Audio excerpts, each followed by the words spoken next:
Ponds. Okay. Yeah, I understand that. Oh, good. You have to Well, agree. let's call the meeting to order, and I assume John will find his way here. Annual town meeting. We had two items that were on the original agenda for the annual town meeting, which happened on a Saturday. The Board of Selectmen had a meeting the Tuesday before, at which they had a final update on the budget, and turned out that they had even less money than they thought they had, and that was never very much. The way our two items were worded, and they should have been changed, but they weren't, is that they were to come out of the direct budget payments, not loans. And a loan would have to go to the election, which took place this past Wednesday.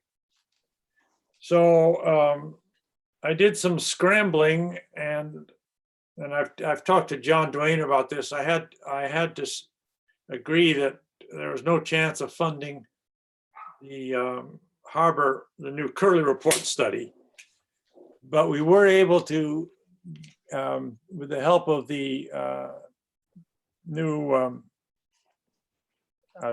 town administrator, he's acting town administrator, get the dredging project funded out of emergency funds. And that therefore went for a vote at town meeting, and the vote was in favor, approximately 160 to 1. And the person who voted, no, he never spoke, and he was off on the other side of the field. I couldn't recognize who it was. Earlier today, I was speaking with Rebecca Slick, who is the assistant town administrator and also head of purchasing.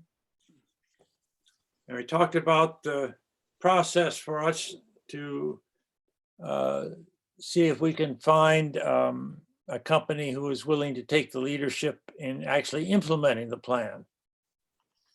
I have Rebecca and I talked about a draft document that I prepared, which would be the basis of a letter which we'd send around to various likely firms and ask them if they would submit a proposal to us. This process is called request for proposal. I will send that around to you, and also give you a list of the likely candidates. I'm also going to send a copy of that to Joe Aberdale, who's head of the Marine Advisory Committee, and also to the harbor master. Sometime within the next 10 days or so, I think we should be in a position to hopefully to approve this letter. And we could send it out and try to see if we'll have a partner. So that's where we stand. There will be another town meeting in October, and at that time we'll bring up the new Curley report, and it will be properly set up for funding, and we can move ahead. We've let people know who would have been involved in the project what the difficulty was, and they understand, and we'll try to move forward. Are there any other questions about town meeting and the two articles we had Everyone said, by the way, they thought that both of them would get approved by the town meeting. It's just that we had this town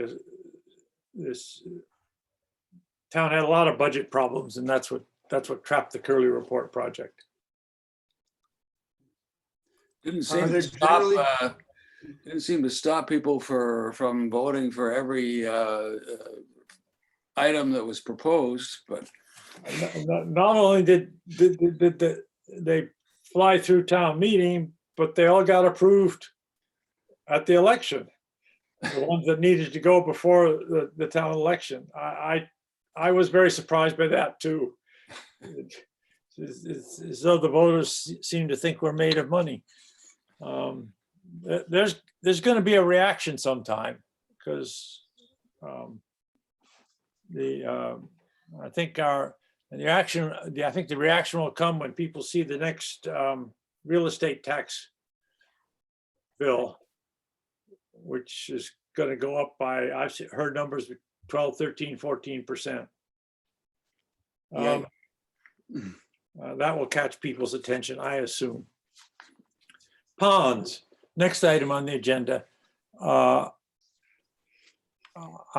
We have two members of this committee who are on ponds, Gull Pond and Long Pond, and I have asked them to take a lead on the discussion of this issue. Those of you who've been on this committee for a long time may remember that 10 years ago, we had an initial ponds plan. And so we want to take some steps to update that in terms of current knowledge and perhaps a better view to the future. So Herb, Laura, or Laura, Herb, however you want to do it. Sorry for stepping on your toes earlier. I thought you'd already jumped to that point, but Well, lead on then. Herb and I had put together a compilation of thoughts that we shared with everybody. I can share it on the screen too if you want. Yes, that would be good. Okay, and figured that was a good starting point. Just hang on.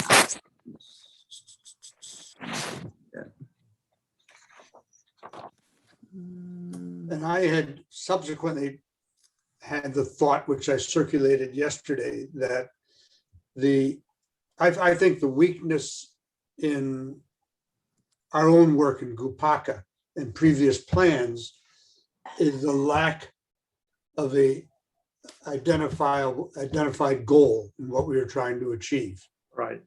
And the part of the complication there is we're talking about eight ponds, say 4 or 5 major ponds, which vary greatly in condition already. So it really raises the question: what are we managing to what objective? That's a to me a critical point, starting point. But Good point. I guess I would say we need to get a lot more data and understanding, and then we'll be in a better position. Yeah. All right. Laura? Laura, you want to take them through what you and I? Sure, came up with? can you all see my screen? Yes, I have it anyway. Yes, okay. So Herb and I did go back and look at the prior pond management plan, which was a lot about water quality and shoreline management. And obviously those are two areas that still need a lot of support. And certainly the categorization of the level of whatever trophic state each of those ponds fall into, we can slot in here. As we had build a Wellfleet database of critical pond data as kind of our starting point. And Herb had noted too that the park has stopped taking data a couple of years ago, but certainly prior to that, there is a pretty good catalog of how the ponds have been aging in terms of looking at clarity and pH. I don't know if they've checked mercury as solidly, but certainly they had been good about keeping that together. So that's why we had our start point. Yep. If I can interject here, they have started testing again, data gathering again this year. Oh, good. But I Good, don't good. know to what extent. What they're taking. Okay. Yeah, but I know they've started. In fact, I ran into the crew testing Long Pond when I was doing the bacteria testing. Oh, good. Bacteria testing 2 weeks ago. I'm sorry, go ahead. I'm just making a note here. I noticed, just as a technical comment, you refer to clarity, that's by Secchi disk, I assume. Yes. Yeah. Yeah. Not only do they have this data going back to the 80s, not for everything, but they being the National Seashore can and have made it available. They did a data dump for Gupaka several years ago, and I was actually amazed how much they could transfer to us. And I have databases going back some years that would have to be updated. But I already do have databases for a lot of the chemistry and clarity. Okay, Laura. Yep. So that was one major segment that we'd put in here. Obviously usage, particularly for the most fragile ponds and areas like the sluice, duck, dyer, investigating if there's a way to limit usage or at least make public more aware of what damage is occurring. Gull Pond and Long Ponds, which obviously we both live on, but they do get lots of use, particularly of people coming off the beaches. We also talked about requiring boards and folks coming from the beaches or from pond to pond, please clean your equipment so that if we have a problem at one pond, we're not bringing it to the next pond. Also within water quality and monitoring, we talked about prospect for fish and wildlife with rising air and water temps, invasive species, and just the increasing human footprint. Thinking long-term about what species are the most resilient in terms of helping pond health. So those were our thoughts on the water quality and monitoring. If we want to edit where we go from here before I jump into shorelines and all that, or obviously we would put some of intro before all these things, but we figured we'd take a stab at getting the key points out first to the group and seeing where everyone thought we needed to go with it. I think also there's some people we have to touch. John Duane just joined us. Oh, good. There's some people we need to talk to, I think, before we try and start on the actual plan. Suzanne Thomas, of course, Right. is one. We were going to touch base with her. Yeah. Yeah. She certainly has a deep knowledge and insight on the ponds. And also John, I'm blanking on his last name, who was with the seashore for so long. John Portnoy. Pardon me? John Portnoy. Portnoy. John Portnoy. I don't know what I know. John Portnoy.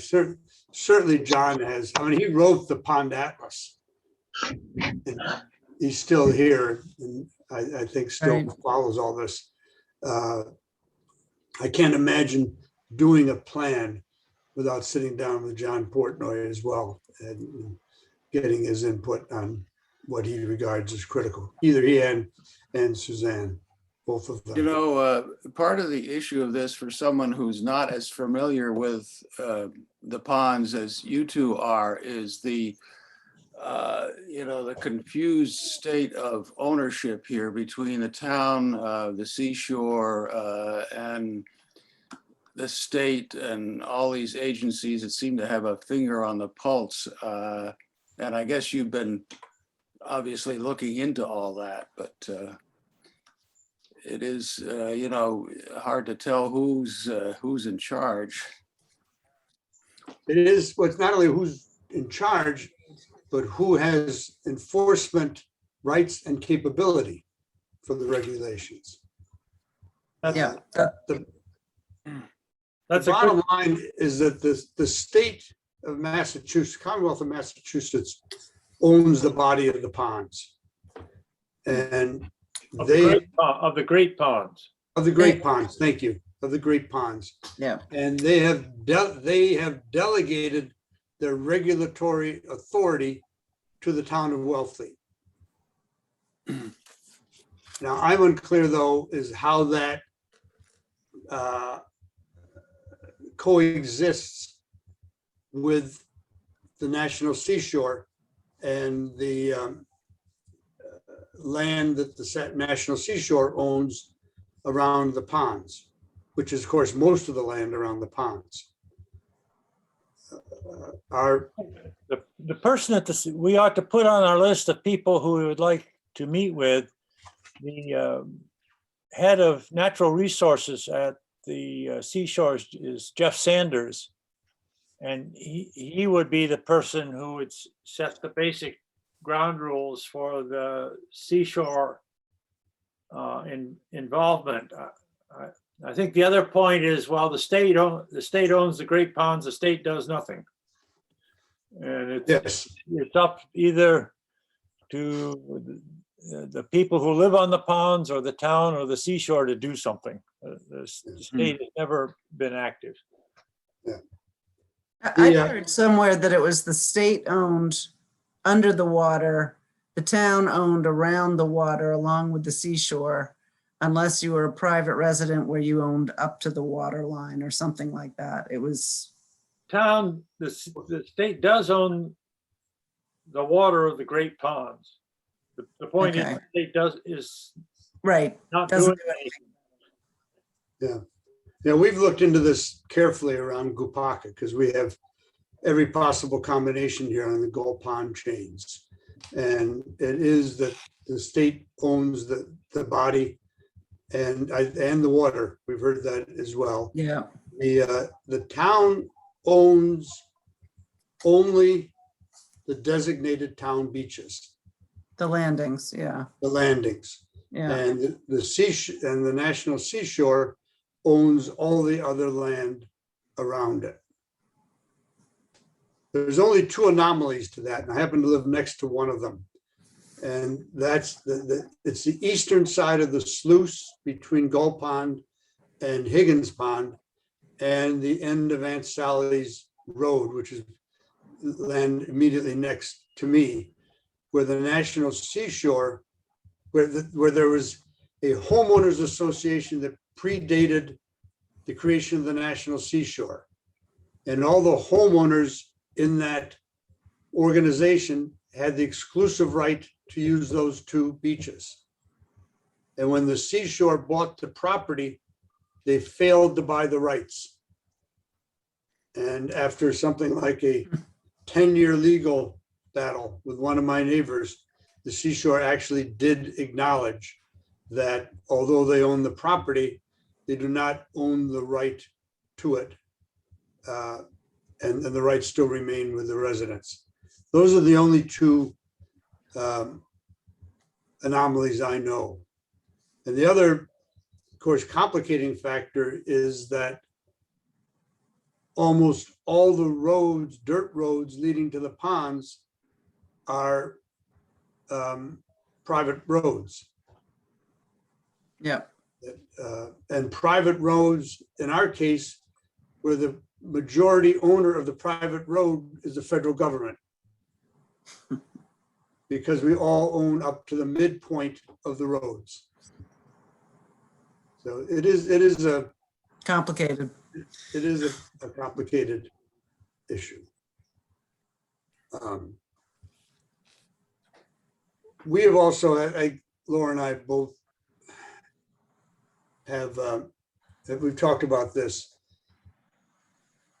As people who've lived in the ponds for a long time, we have not felt the cooperation between the town or the state and the National Seashore on any of the issues pertaining to the ponds. And I phrase that carefully, that we have not felt we have not experienced it, nor has it been visible to us. Although the Seashore has maintained records and done a wonderful job monitoring the ponds, we have not seen decisions driven by that data, I think which is what caused me to say when I was thinking about this yesterday, that the first step in creating a management plan has got to be the goal towards which we are managing. I think it's a matter of day to day, month to month, year to year practice that the town is only involved with its landings, on Duck Pond, on Gull Pond, Long Pond, Great Pond. Yes. The town is concerned with the management of those, and I can update a bit. I went and looked at several of them over the past week, knowing this meeting was coming up, and I was actually, it's early in the summer, but I was fairly encouraged by what I saw in terms of the management of the town landings. I say it's early in the summer because they were all very busy, and we're only at the start of summer, so we'll have to see how things pan out later in the summer. I was particularly encouraged about Duck Pond, and Duck Pond's my favorite because it's a cool little place. And when NRAB first got involved with this, we noticed that there was the path from the top going down to Duck Pond was a straight line, which of course eroded. And they've now put in an S-shaped path, very clearly marked, well maintained. The beach itself was clean, quite handsomely planted with some bushes, which we helped pay for. People were very respectful about there were no debris or anything like that. And there was even a porta potty up at the top, which is something that 10 years ago was not there. So I think some credit there. All of this, of course, was, go back to Duck Pond, there are two things that were missing when I walked around. I had no chemistry data. And also there's one family who has, since before, I think it goes back to the mid-20s, owned property on the other side of Duck Pond, one family. And they're very observant about what's going on. And I talked to them 10 years ago. We need to go back and just get some input from them about how they think things are progressing or not. Yes, that's Dave Garrison. Yes, I couldn't remember the name. Yeah, Dave Garrison. Dave's the one I'm in contact with. And he's been very, very cooperative. He was more than happy to give us the right of way on his property to do the cyanobacteria sampling collection. And in fact, I'm scheduled to meet him next month. The other person I think we have to contact is Sophia Fox. Mm-hmm. Yes. Who runs who's the scientist in charge of the sampling and all. Same thing about people to contact. The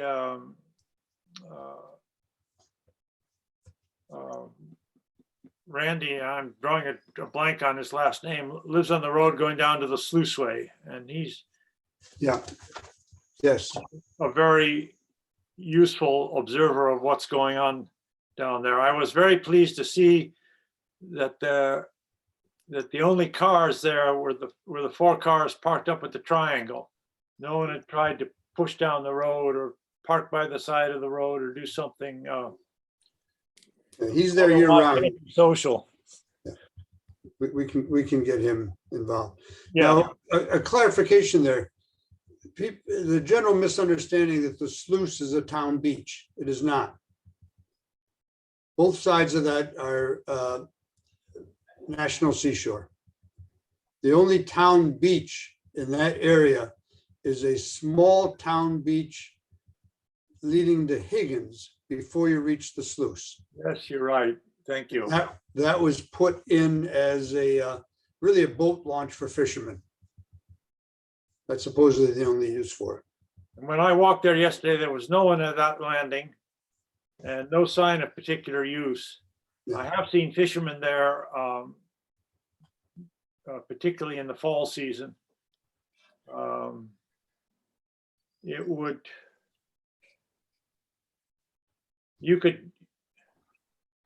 think that's on the other side of the road blockage. So to get a kayak there, you'd have to go down to the road blockage, carry it, and then bring the car back up to the triangle to park it if you were legal. Yes. Laura, could you take us through the rest of our points? So Sure. we got off on Yep. different tangents. here. No problem. So in looking at shorelines, paths, parking area around the ponds, work with the park in efforts to look at and control invasive plants. As I think we said in one of our last meetings, the park's now not really inclined to do much about them, as they view it as a natural evolution.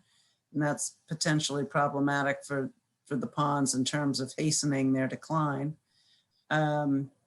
Continue efforts to replenish eroding shorelines. A bunch of planting had been done at some of the ponds within the last 5 or 6 years. Some of it managed to survive, some of it not so much.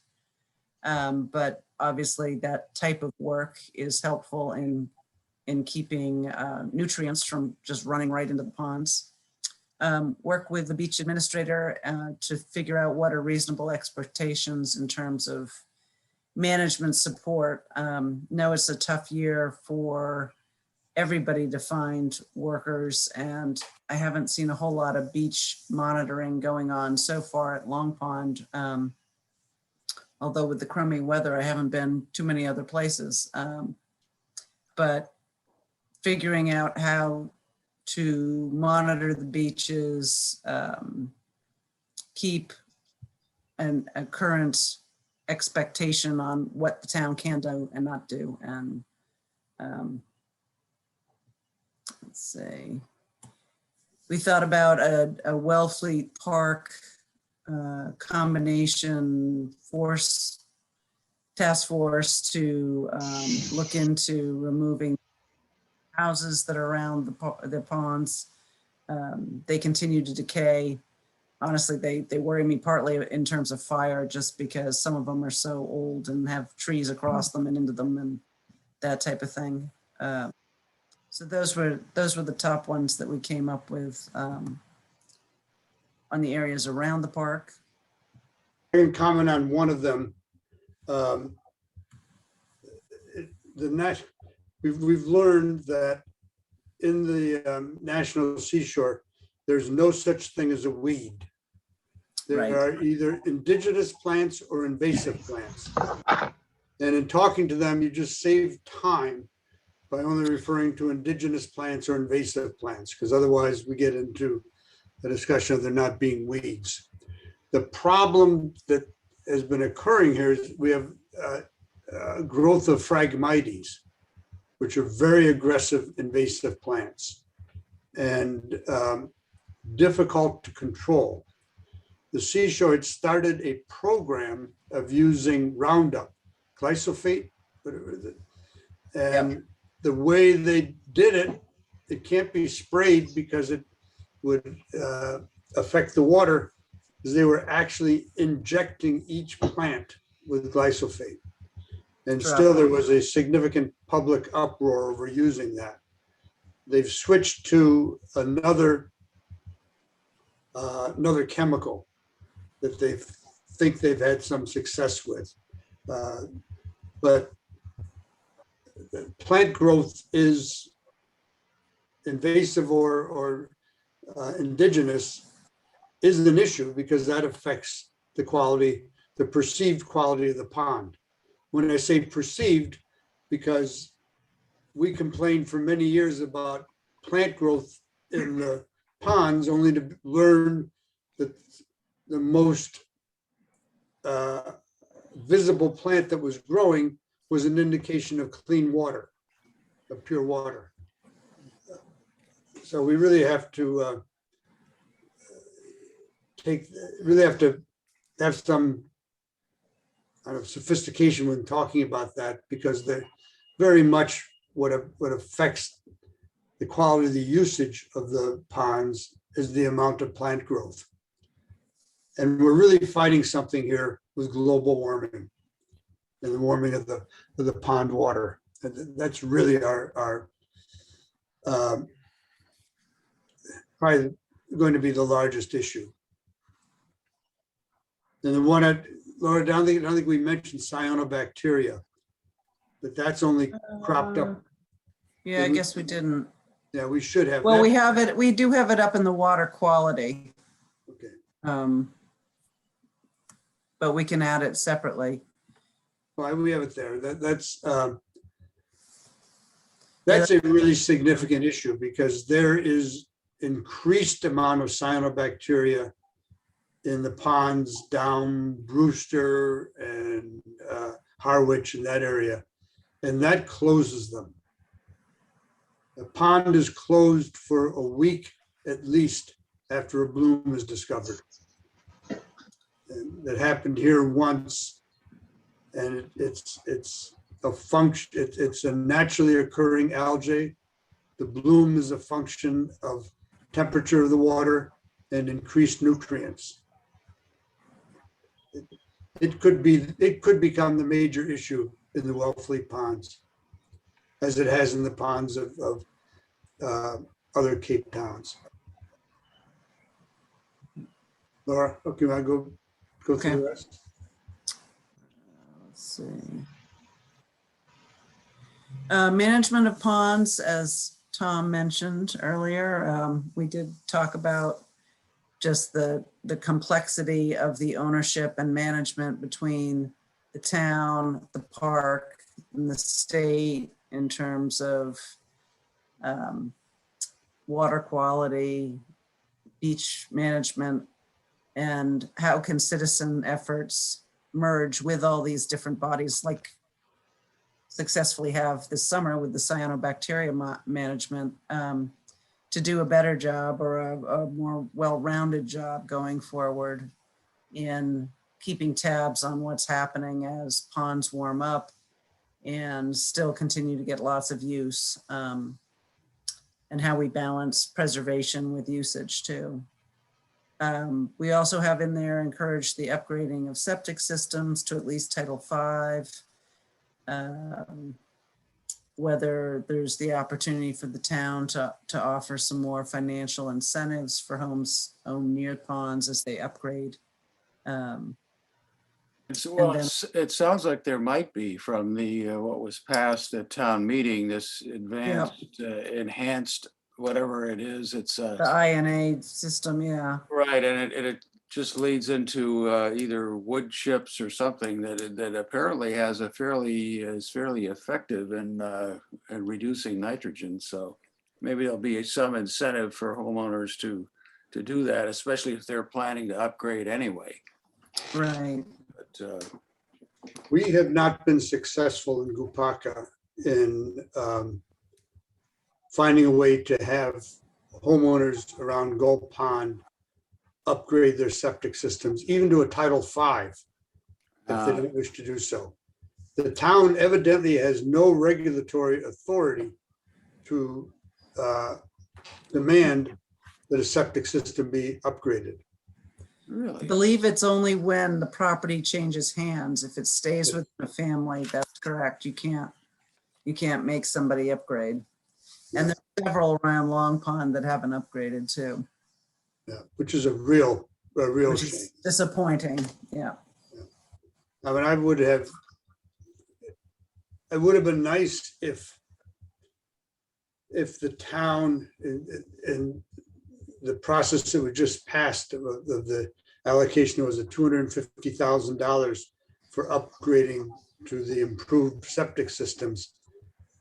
If I were God, I would like to have seen that allocated not to the next 10 septic systems or 20 septic systems, but a selection of critical ones in town Mm. that can would use that. I think it's a major problem around the ponds are the septic systems. John Portnoy, many years ago, had a little device he called a snooper, a septic snooper or something. And it rode behind a boat out in the ponds, and you could find plumes going out from some septic systems. Pooper snooper. Snooper, yeah. He dragged it behind a boat, and he charted plumes going out in the water. Yes. Mm. Yeah. And then our last one was just education resources to set up a process to share information across Cape Towns from Brewster, say, to P-Town, given that we are not alone in our challenges on the ponds, and perhaps hold an annual meeting similar to what we do with the Wellfleet Harbor Management. Laura, I thought in that respect, there are some great ponds in Truro, which are just across the border. Mm-hmm. And because Truro doesn't lay out beaches, those are much less used than the Wellfleet ones. And I thought it would be interesting to compare the water quality of the Wellfleet ponds with the Truro ponds. Just get a sense of That's a good one. how much more at risk we are. It looks to me, Herb, Laura, overlooking the issues, which is a very useful summary. Is they can sort of be classed in two ways. One is water quality, and the other is shoreline management. And it seems to me we need to do the water quality first, because that drives the shoreline management.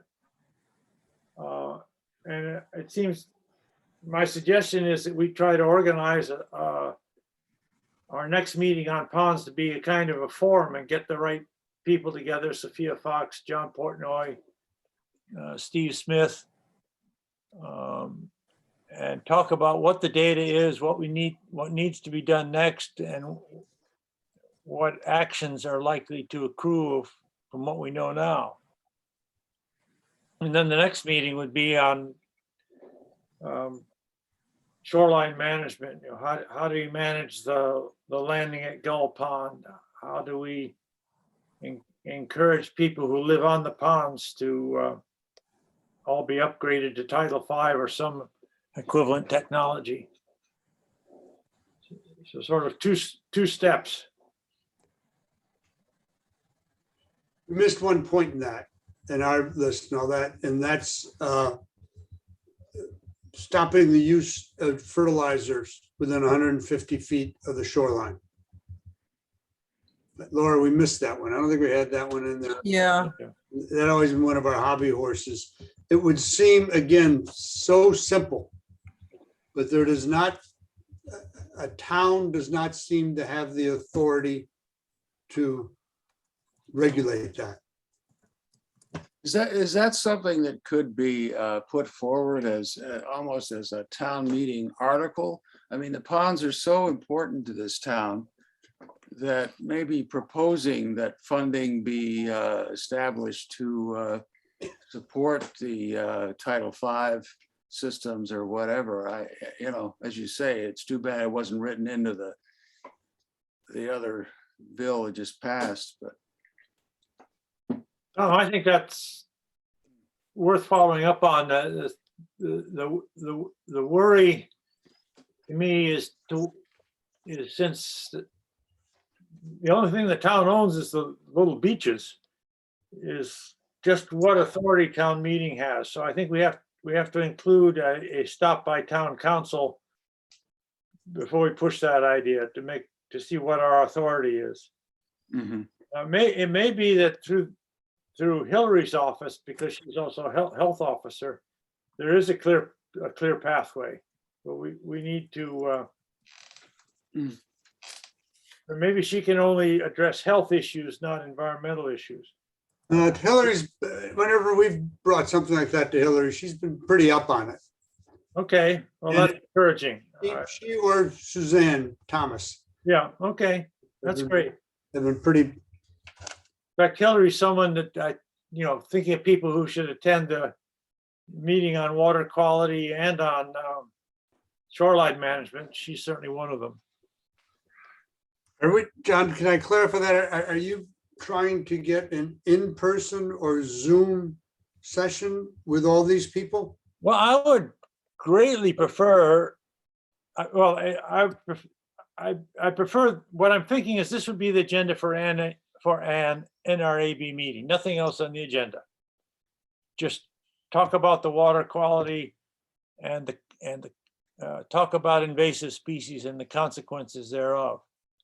I would love to do it in person, because I think we probably have a better discussion and a little easier back and forth. I don't know when we're going to stop Zooming and go back to real life, but it may not be till after Labor Day, and I'd rather try to get something going sooner rather than later. It's a very tough group to get together in the summer, to get their attention in the summer. We can certainly try. But that's in terms of getting them Yes, that's right. all to be available and commit to Zoom or in person for hour and a half, 2 hours is in my experience, but I've never had authority. I've always been doing it just as a resident. Been tough to get any of them together.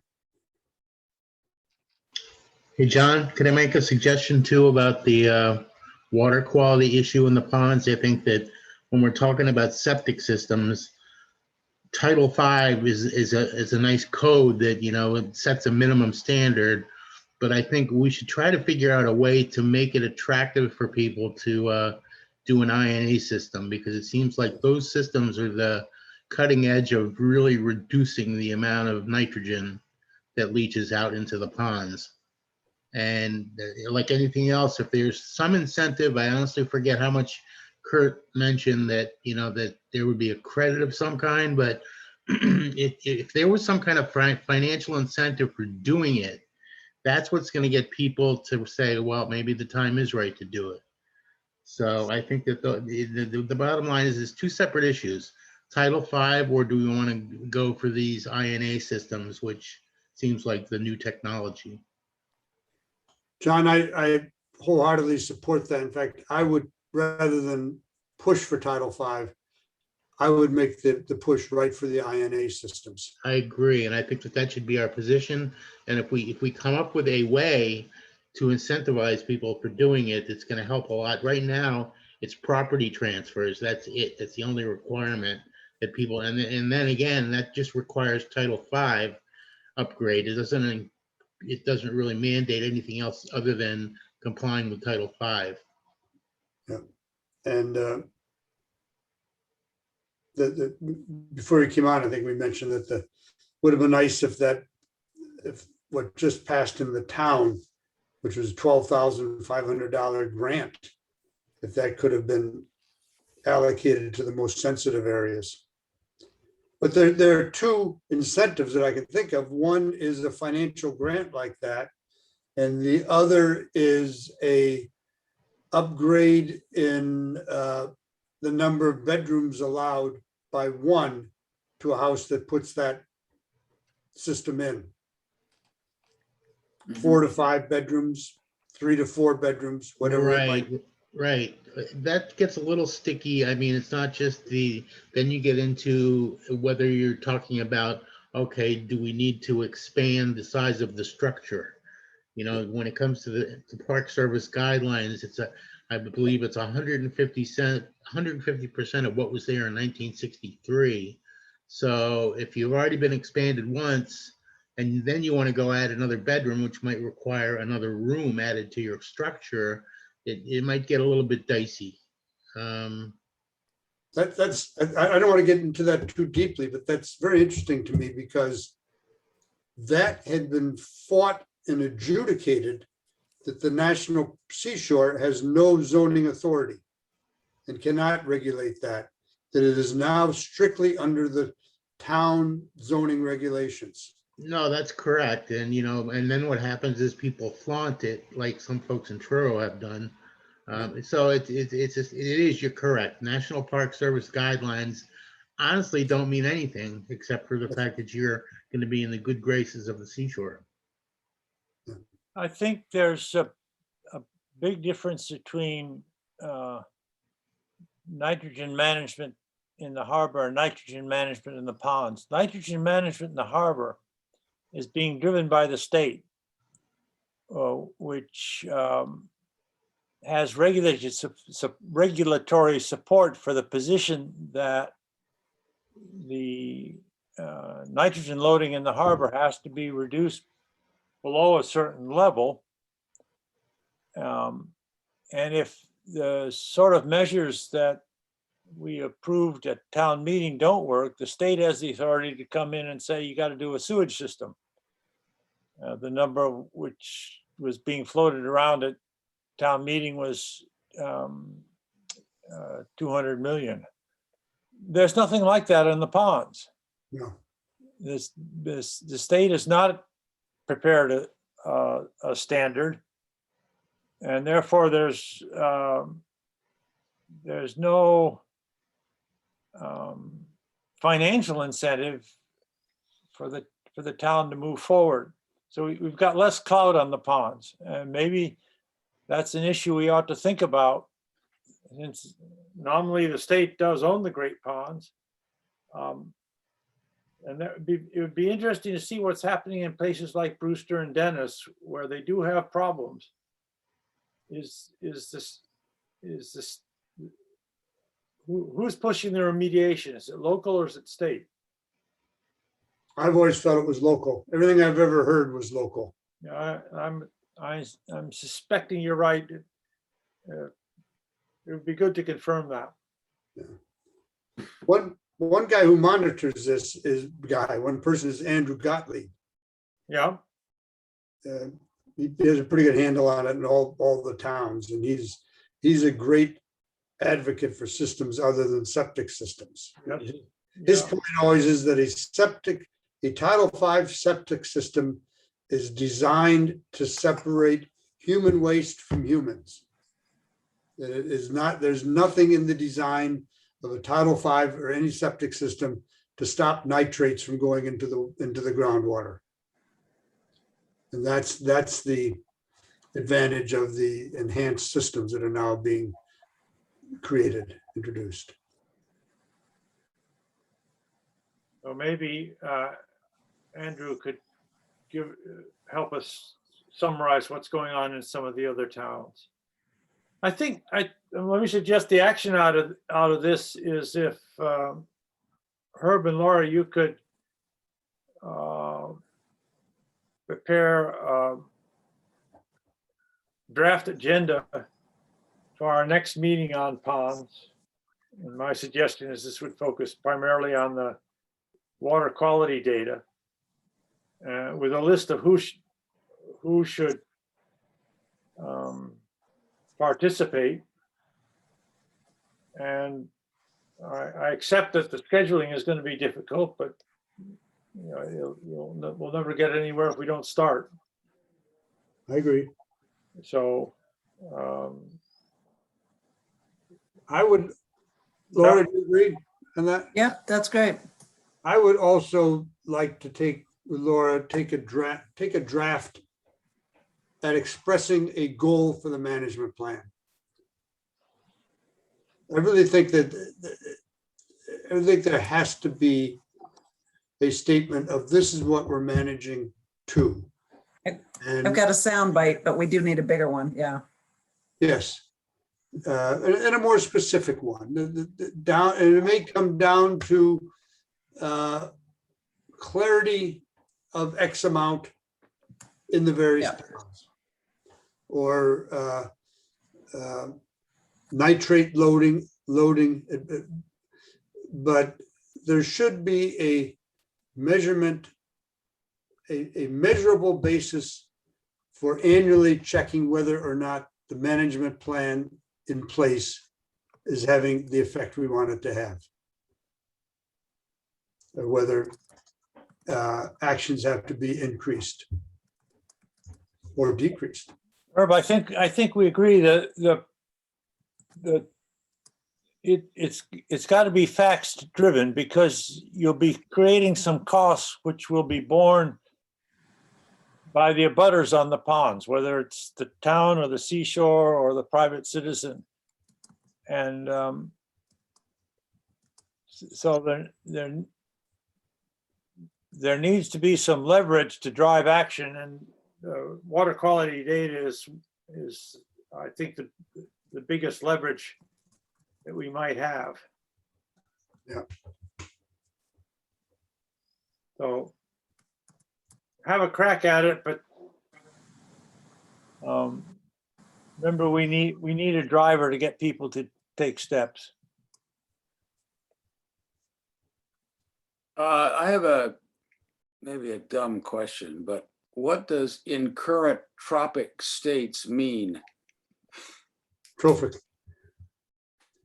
First of all,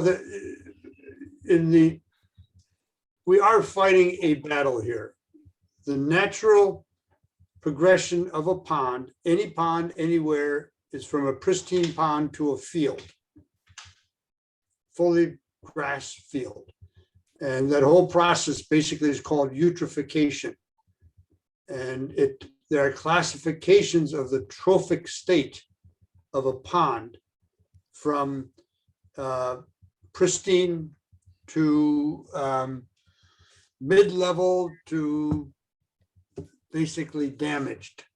And who has the three notes, the three levels right in their minds? There are three. I don't have them right with me, but they're I have it usually here. on the park website, and Okay, all right. none of the ponds are pristine anymore. Yeah, Yeah, and they are determined, there's 6 criteria that determine what they are.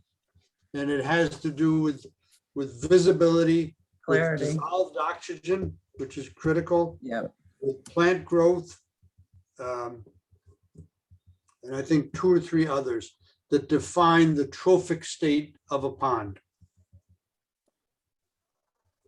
So okay.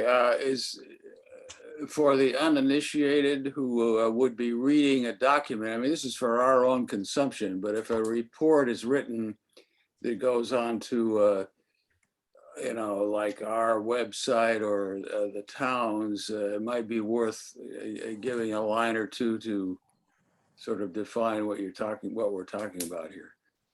yeah, I'm gonna pull you off just Mhm. for a moment, and I had it on a separate document here. Mhm. Oligotrophic, pristine, mesotropic, mixed status, eutrophic, culturally or naturally enriched with nutrients and organic matter. Now that's a mouthful. It is a mouthful, and then there are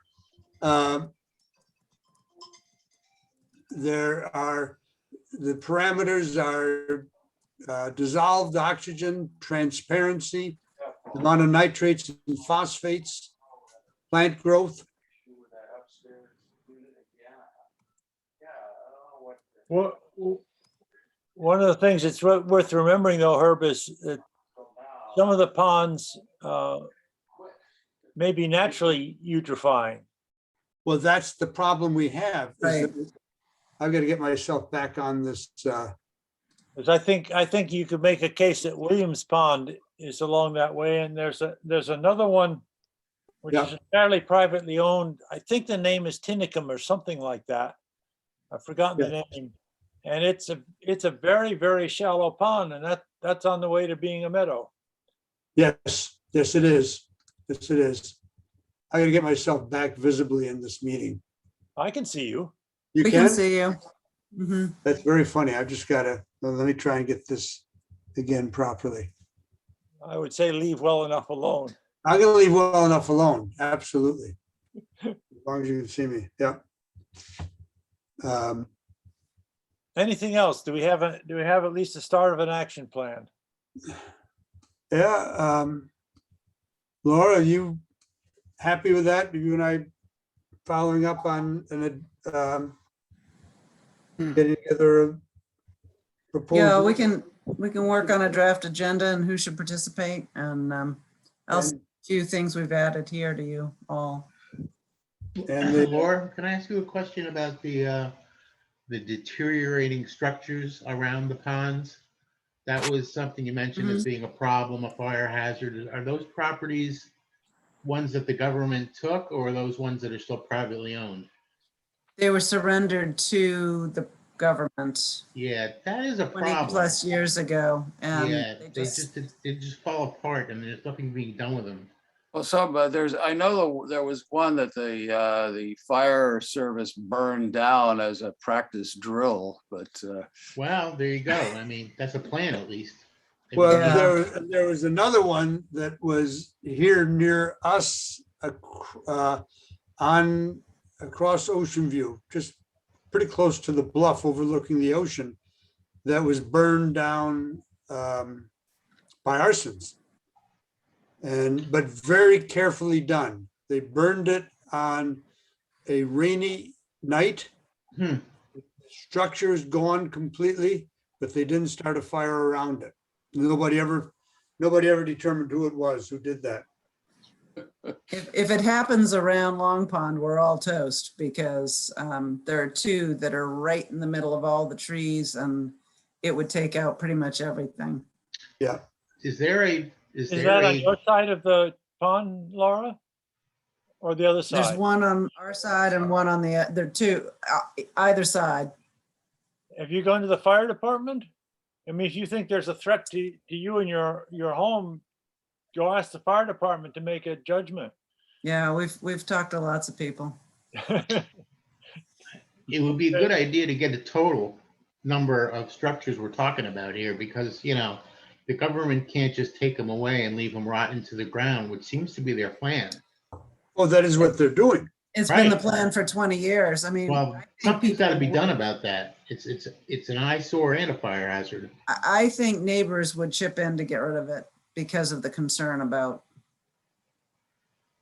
just what it's potentially capable of doing in terms of fire. Well, that's a good point, but I think it's really the government's responsibility.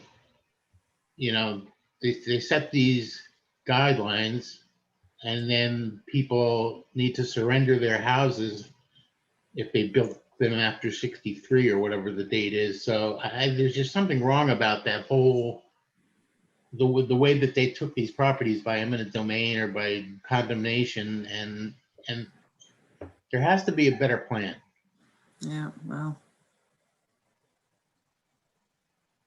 yeah. from your lips, Jim. It'd be nice to know how many there are. I have in the back of my mind there were 20, but I'll bet it's fewer now. But Someone there were knows. just in Wellfleet. Laura McKeon might know.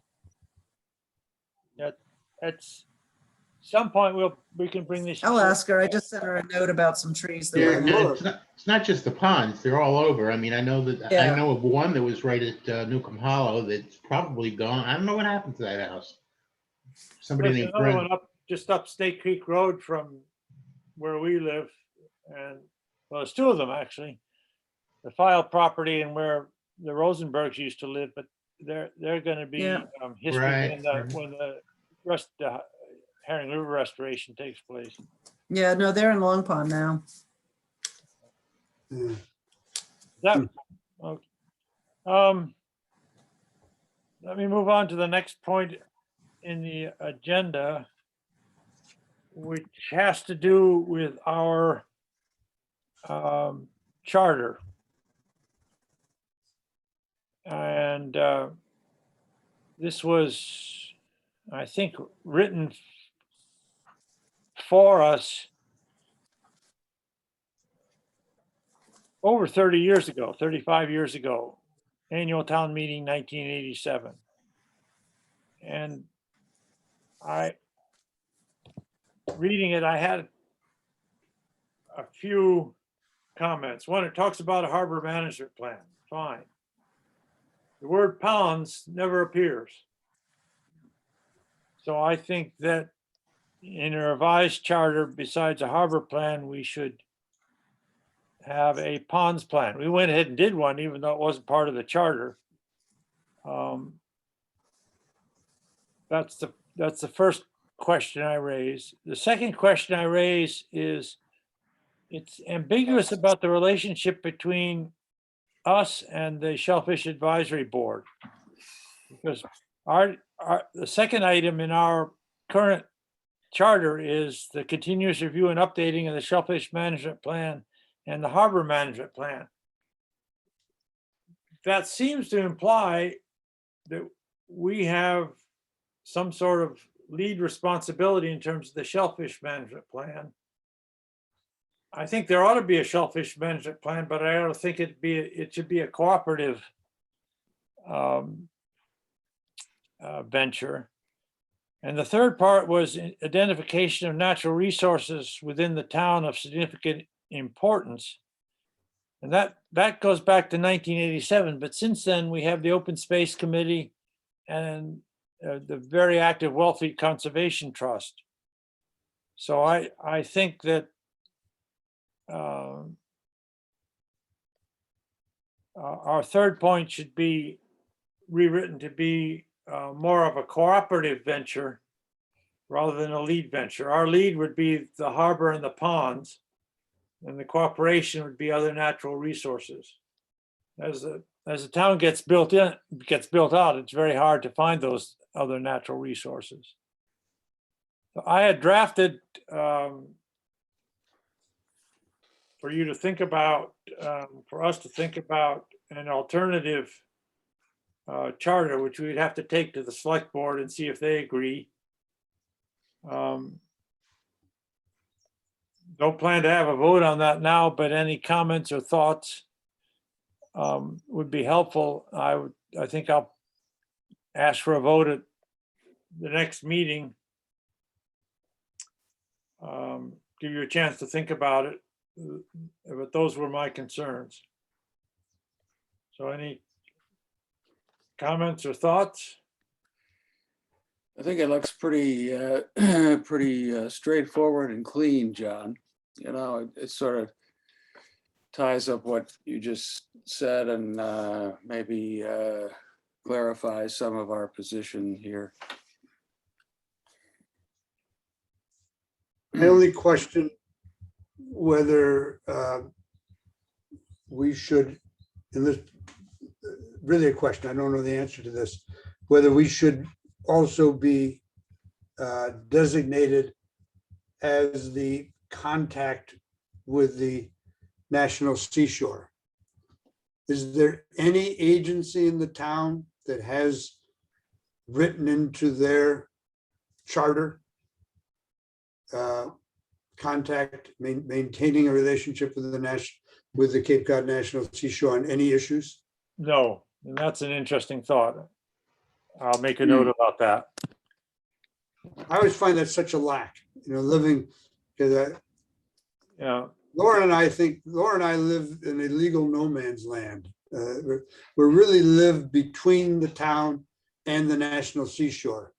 And I don't, somehow or another, it's very often not, it is between, it's not within either somehow. Wherever we need to have some relationship, it always seems to be with the other. And there doesn't seem to be anybody in the town or the seashore coordinating the interests of each other. the whole discussion about ponds requires that cooperation. And if you talk about other natural resources within the town, that requires that cooperation. There is already excellent cooperation in terms of the Herring River, direct cooperation. But there are other issues besides the Herring River. So that's a good point. John, on the updated charter, I'm just wondering if we should put some sort of time frame on when we would be doing updates to these plans, like, Yeah, because it leaves it kind of open-ended. I mean, do we do I'd say a goal of every 5 years or? that's interesting. Though I had been sort of thinking 10 years. I don't know where I got that idea from, because it's actually not in the original charter.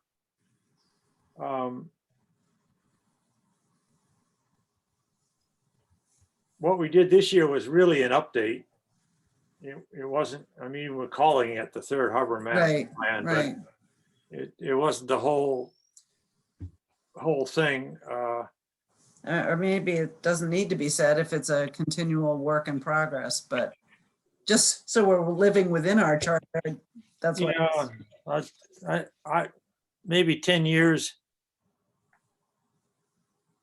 I'll see if that's a good point. We'll see if we can fit 10 years in here without tying our hands. Because if we say 10 Right. years, then we have to do it every 10 years. Well, we can say it's a goal. Right. That's fair enough. I think one of the big, actually, looking at it from the point of view of the select board, one of the big things is look at all the committees who are involved. There's Natural Resource Advisory Board, Shellfish Advisory Board, Open Space, Marina Conservation Commission, which of course has regulatory, RPAC, which is the new access wastewater. There's probably a few others.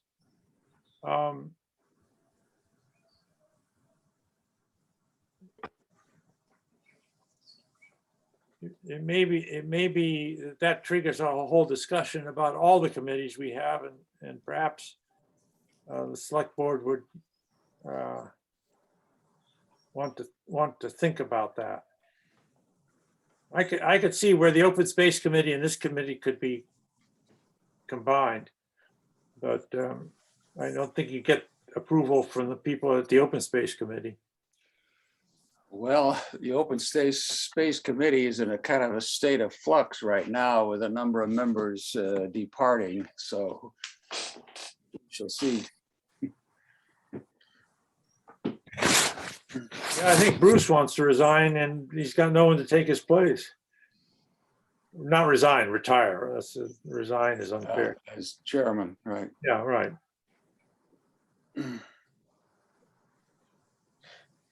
I'll take. I think the big issue,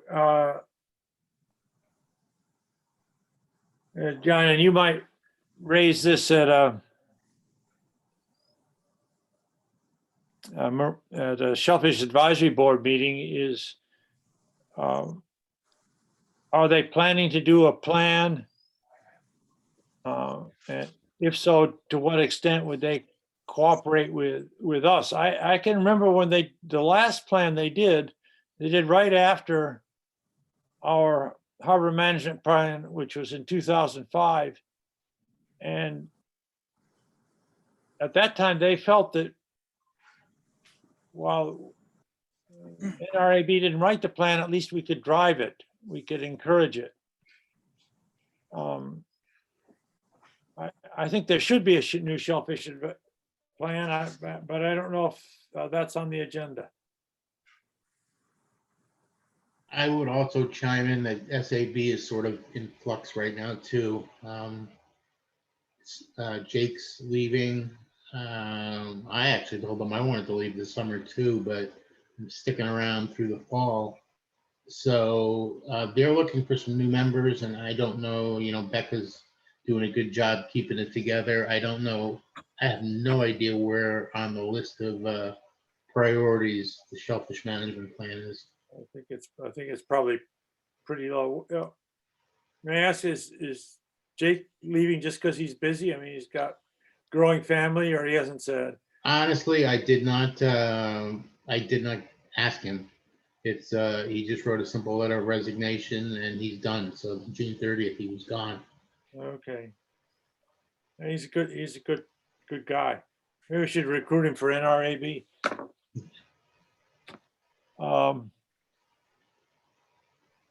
I think when you see an opportunity, John,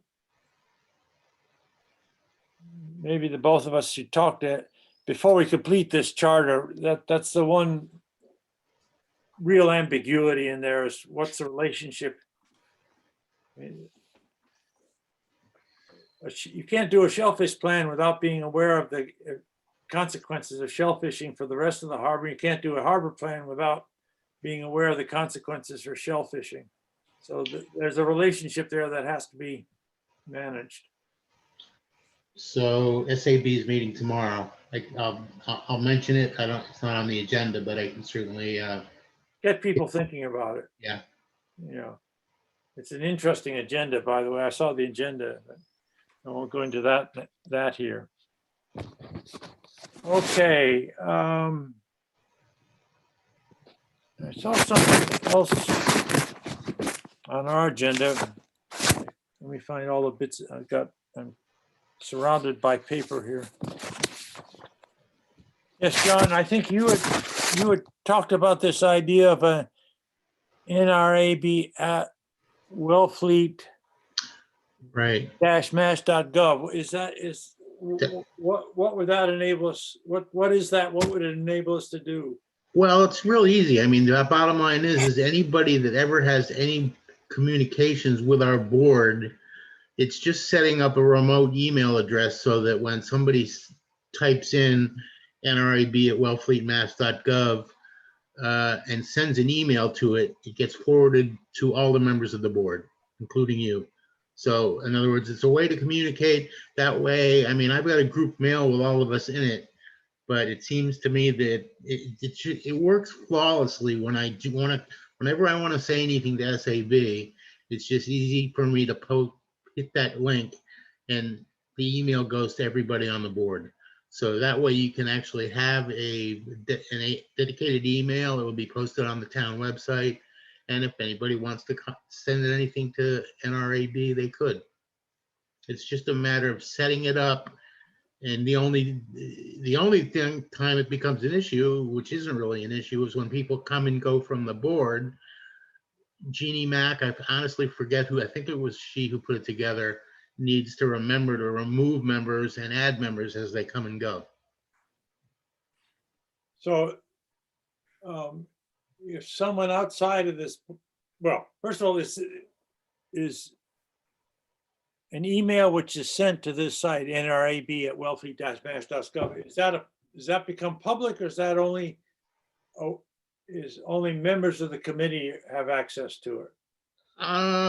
When emails go out to that address, like NRAB at wellfleetmass.gov, whenever anybody sends something to it, it goes to all the board members, but the only people that get the email that's sent to NRAB are NRAB board members. Okay. But it is a public-facing link that gets, the good news is it gets posted on every letter we send out.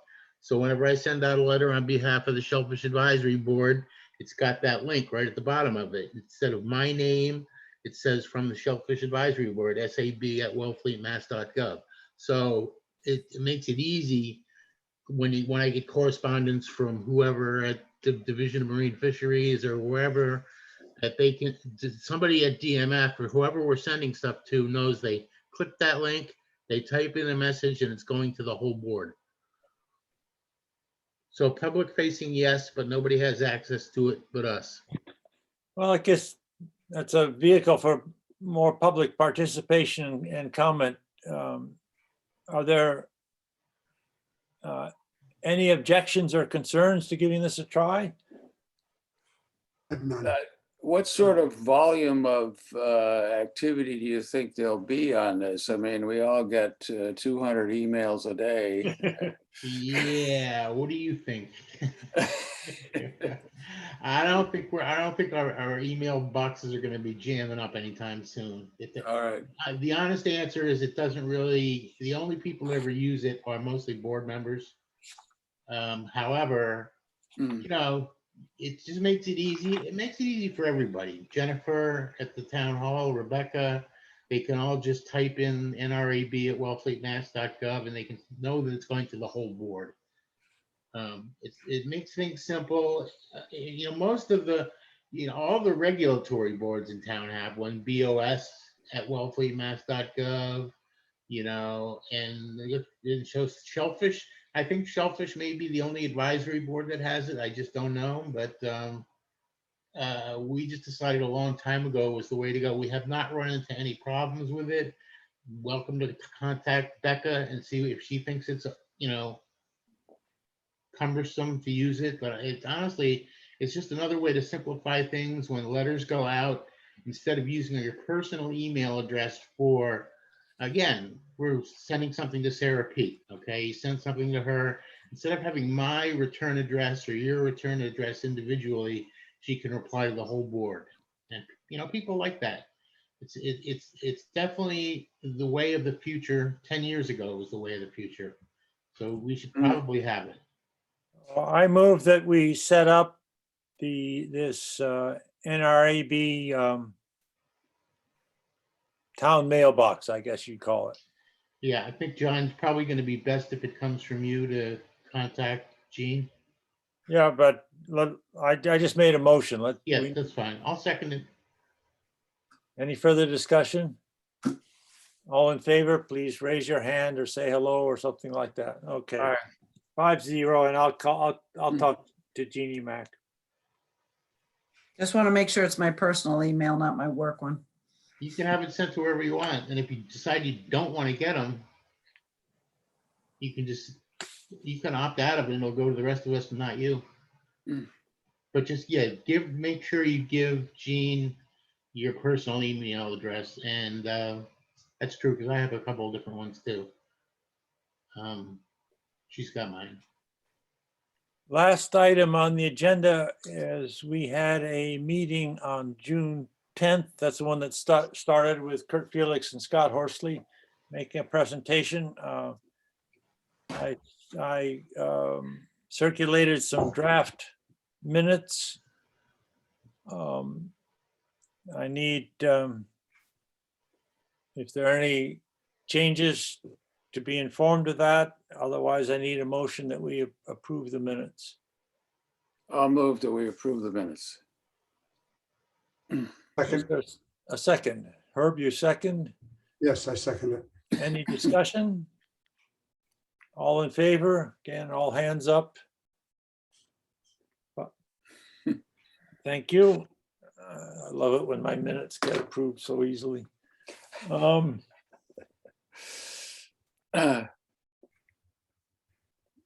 John, you came in late. We had a discussion about the